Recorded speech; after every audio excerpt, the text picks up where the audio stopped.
Hello and welcome to our channel What Does This Data Say? Where we cut through political noise using data, history, and context. I am Ajay Prakash.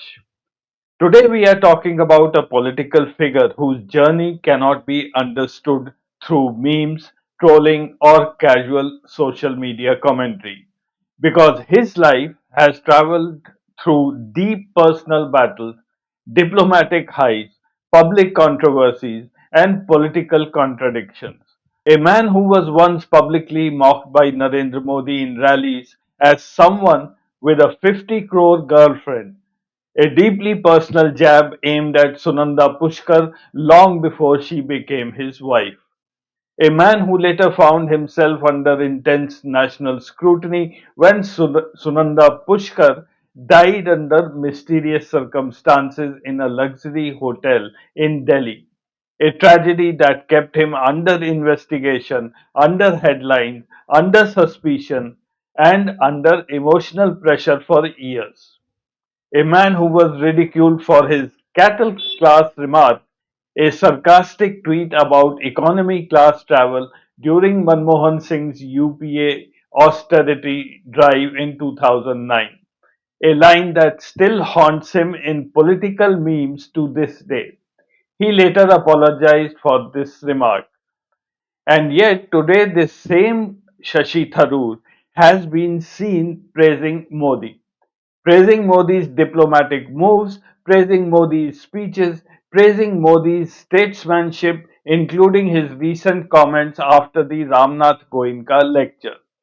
To the casual observer, this looks like contradiction. To the political gossip ecosystem, this looks like defection hints. But the reality is far more complex.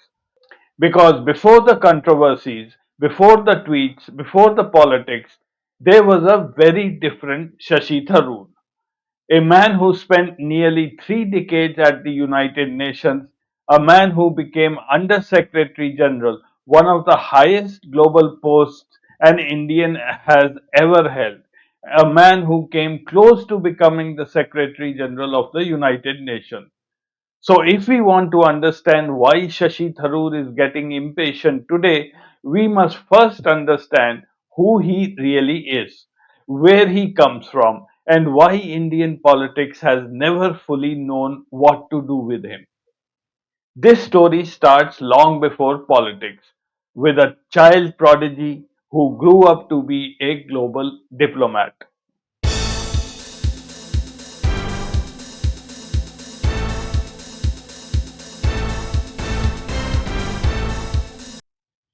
Shashi Tharoor was never designed for a routine life. In 1975, he graduated from St. Stephen's College, Delhi, after serving as president of the Students' Union and founding the famous St. Stephen's Quiz Club. That same year, he left for United States to study at the Fletcher School of Law and Diplomacy at Tufts University. What he achieved next is extraordinary. Between 1975 and 1978, he completed his first MA in International Relations, his second master's degree, and finally his PhD in International Relations at the age of 22. He became the youngest PhD in the history of the Fletcher School. He won the Robert B. Stewart Prize for the Best Student.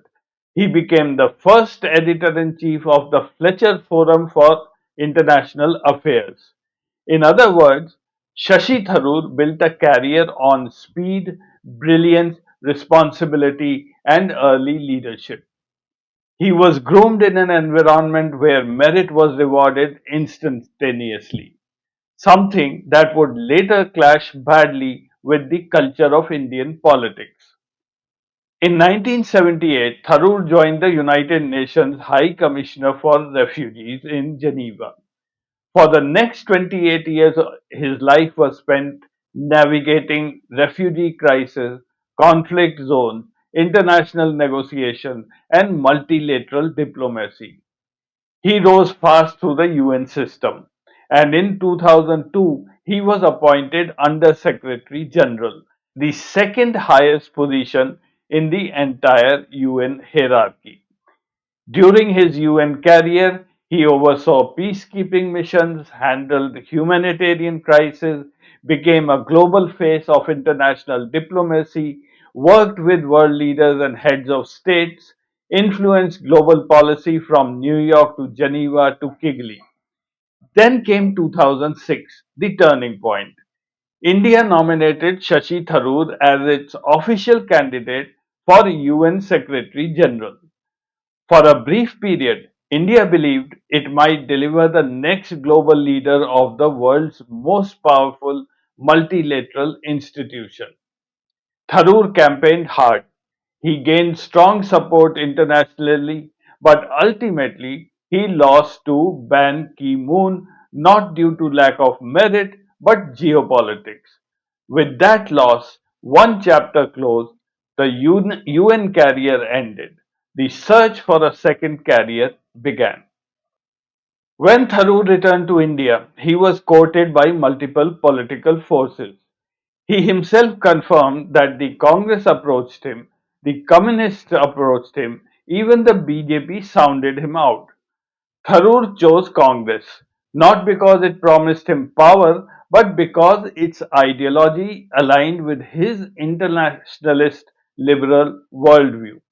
In 2009, he contested the Lok Sabha elections from Tiruvananthapuram. He won by 99,989 votes, an enormous margin. He was immediately appointed Minister of State for External Affairs, handling Africa, Latin America, the Gulf, Hajj affairs, passports and visas, and consular services. It was the perfect bridge between his UN experience and parliamentary life. Between 2009 and 2014, he also served on the Standing Committee on External Affairs, the Public Accounts Committee, the Defense Consultative Committee, the Joint Parliamentary Committee on Telecom, the Parliamentary Forum on Disaster Management. In 2012, he was re-inducted into the Union Council of Ministers as Minister of State for Human Resource Development. And importantly, he kept winning his seat 2014, 2019, and 2024. But something was missing. Despite global experience, despite repeated victories, despite being one of Congress's smartest communicators, Tharoor never received a full cabinet ministry. Not once. This is the core of his impatience. Tharoor is a global mind in a domestic cage. Congress kept him as a junior minister, a spokesperson, a social media friendly intellectual, a face for TV debates, a useful voice, but not a power center. Why? There were four reasons. Firstly, Congress hierarchy. Merit does not automatically translate into leadership. Second, internal suspicion. Tharoor's independence makes traditional party bosses uncomfortable. Third, Kerala factional politics. He lacks strong factional backing. And fourth and most important, the Gandhi family calibration. The Congress rarely empowers leaders who grow too big too fast. Tharoor, who is used to dealing with heads of state, is kept far away from the core decision making of his own party. The mismatch produces the frustration we see today.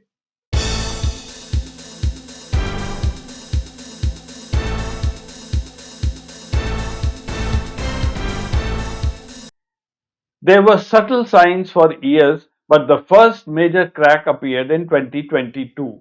Tharoor contested for the Congress president's post. It was symbolic but significant. He knew he would not win, but he wanted to send a message: I want a bigger role. I am not satisfied being a backbencher intellect. After that came increasing disagreements with Kerala Congress leaders, sharper interviews, more assertive opinions, a shift in tone from loyalty to autonomy. The groundwork for a repositioning had begun. 2022 Congress presidential election was crucial emotional moment for Shashi Tharoor. Sonia Gandhi did not block his nomination, but also did not back him, a silent signal that he could run but not win. The entire party machinery, state units, delegates, and loyalists aligned unquestioningly behind Mallikarjun Kharge. Tharoor fought a clean, spirited, issues based campaign, but internally he knew the truth. Without Sonia's explicit blessing, the Congress ecosystem would never allow an outsider, a non family, non loyalist intellectual, to rise to the top. For Tharoor, this election did two things simultaneously. It confirmed that he had grassroots respect among a section of Congress workers, but it also proved beyond doubt that the party's real leadership decisions are predetermined at the top. The realization deepened Tharoor's impatience not because he lost, but because he finally understood the ceiling above him was unbreakable. This is where the speculation begins. In the last few years, Tharoor has made several statements appreciating Narendra Modi. Not flattering praise, not partisan praise, but diplomatic praise. Two incidents stand out. First, post Operation Sindoor diplomacy. Tharoor praised India's strategic handling of Pakistan's duplicity. And second, more recently, the Ramnath Goenka lecture by Modi. Tharoor complimented the Prime Minister's articulation and tone. These statements were not random, they served three purposes. First, positioning himself as a statesman above party lines.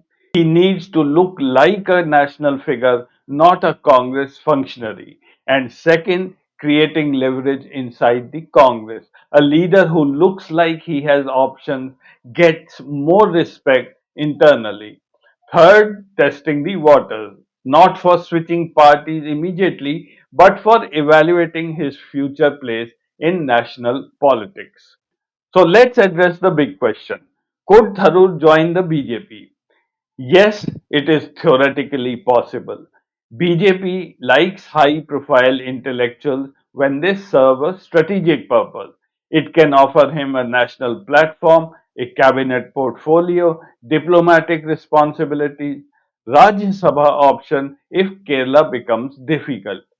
But before we jump to conclusion, we must study BJP's track record with Congress defectors.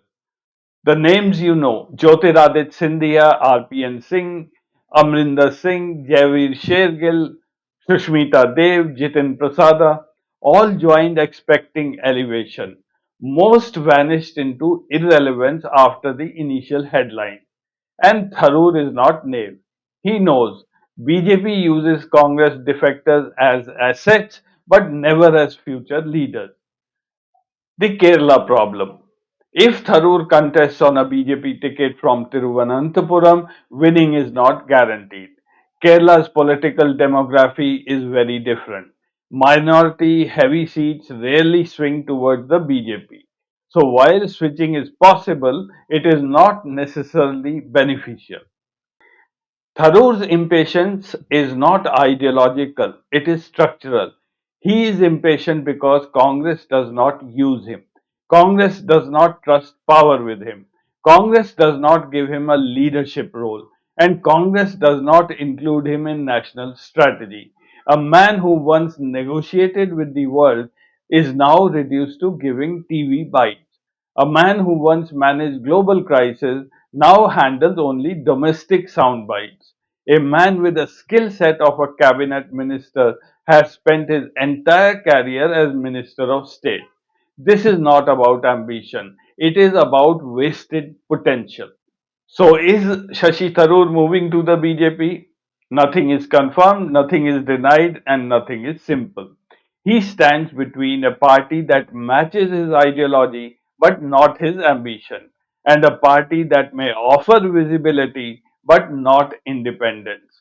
India is failing to utilize one of its most globally accomplished political minds. Whether you admire him or criticize him, Shashi Tharoor represents the kind of talent Indian politics rarely gets, and even more, rarely makes proper use of. His impatience is not betrayal. His impatience is not opportunism. His impatience is simple. A man with a global pedigree feels underused in a domestic political maze. And unless something changes, Tharoor's restlessness will only grow louder. Thank you for watching. I'm Ajay Prakash.